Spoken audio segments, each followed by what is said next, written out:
Okay guys, for today's video, meron tayong i-repair na spin motor ng ating washing machine. So pala, so ito po ay na-acquire to ay last 2018 pa. So 19, 20, 21, 22, 24, 5 years na siya. So ngayon, binuksan ko kasi siya, Actually, ang pagbukas pala nito, guys, ginamitan ko lang siya ng tawag nito, concrete na nail dahil hindi po siya naka-tornilyo, naka-remachi po siya. So, kanina, disassemble natin lahat.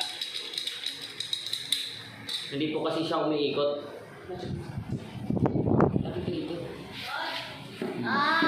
Hindi po kasi siya umiikot, nilinis ko siya, dahil nga sobrang dami na ng kalawang. And then, ito din, sobrang daming kalawang na dito. And then, ngayon, nilagyan natin siya ng oil at nalinisan na siya. So, kung ipapasok natin,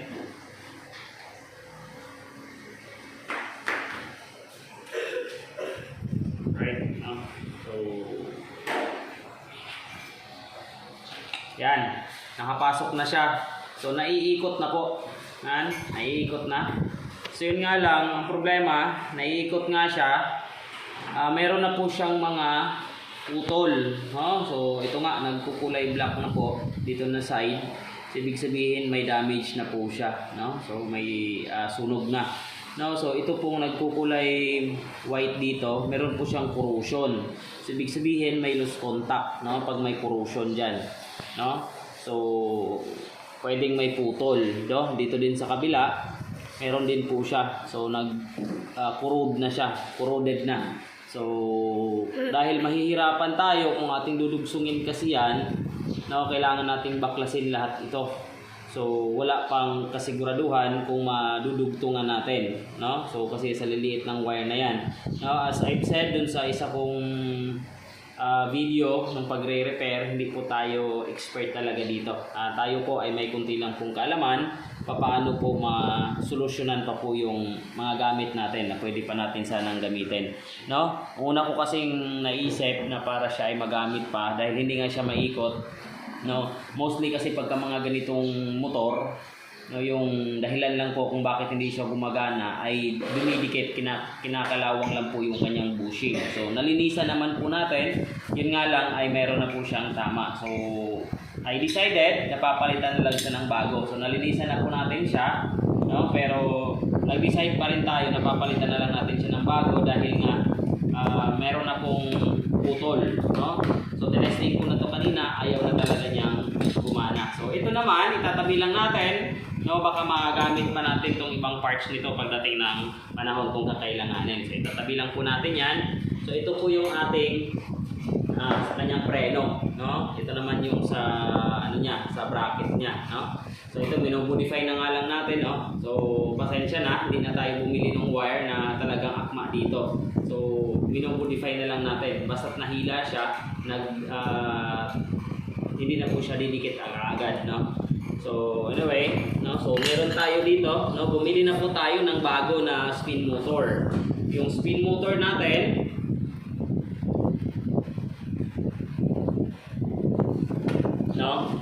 ay nakita ko nito sa Lazada. Ang presyo po nito, merong 500 plus, meron din pong 400, meron din pong mga 500, mahigit 900 nga yung iba. So, hindi po siya pare-parehas. Since kailangan na namin dahil yun, nagre-reklamo na yung misis na maglalaba na. So, ngayon, kanina pala, namumroblema ako dahil yung kulay, yung kulay po ng ating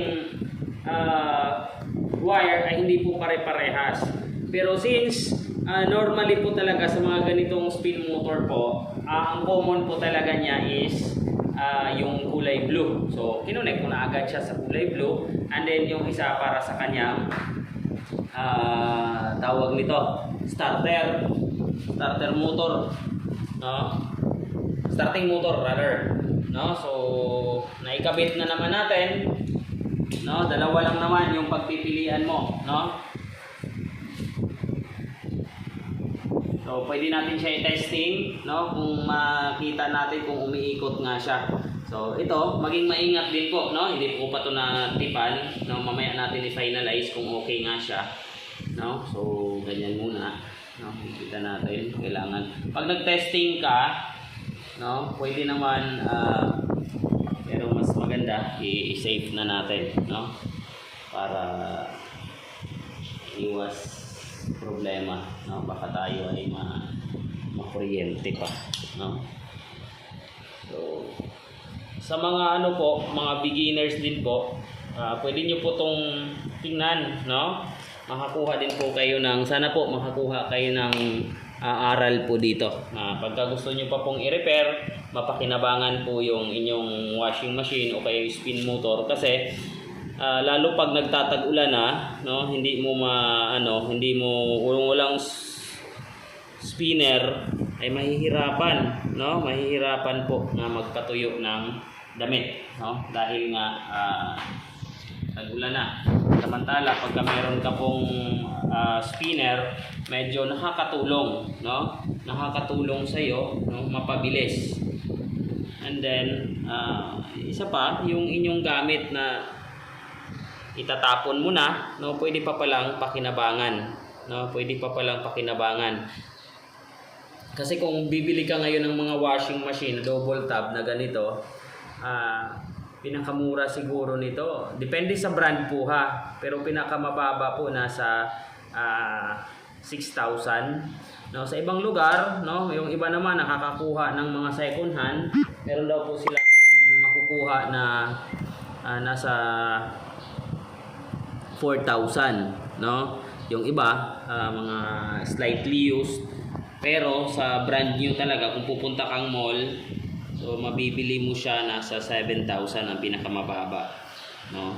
So yung iba nga, yung the remote na, ang nabibili mo doon ay nasa 12,000, merong even 13,000, yung iba 20 plus, no? So ginagawan lang po natin to ng paraan para lang po magkaayos pa, no? So titape lang natin yung kanyang mga terminals na pinagdudugtong natin, no? So medyo mabusisi, no? Magiging maingat lang, no?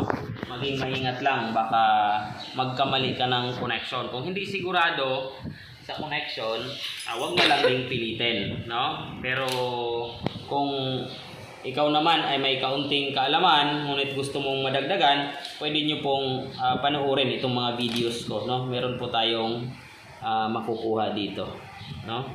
So ulitin ko lang, hindi po tayo yung expert talaga dito ha, dahil hindi man talaga to, ito yung trabaho natin.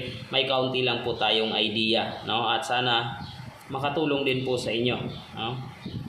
So ayan, no? So kinalas ko to kagabi tong washing na to kasi nahirapan na po si Mrs. maglaba, no?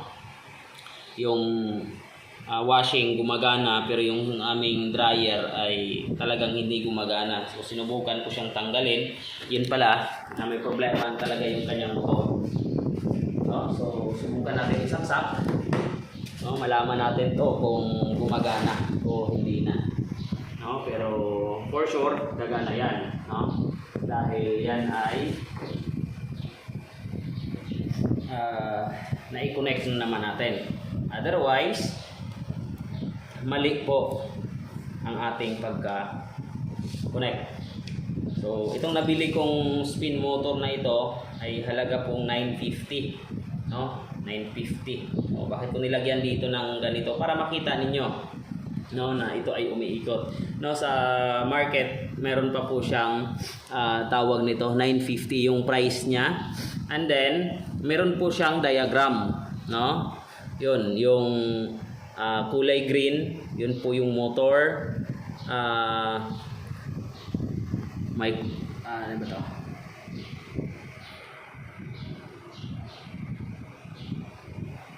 Yung ating blue at yung gray, yun po yung papunta sa ating capacitor. Okay?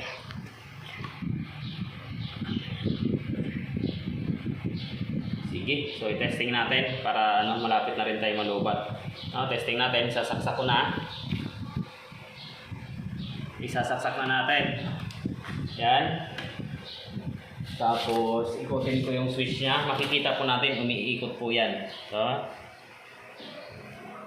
iikot po yan.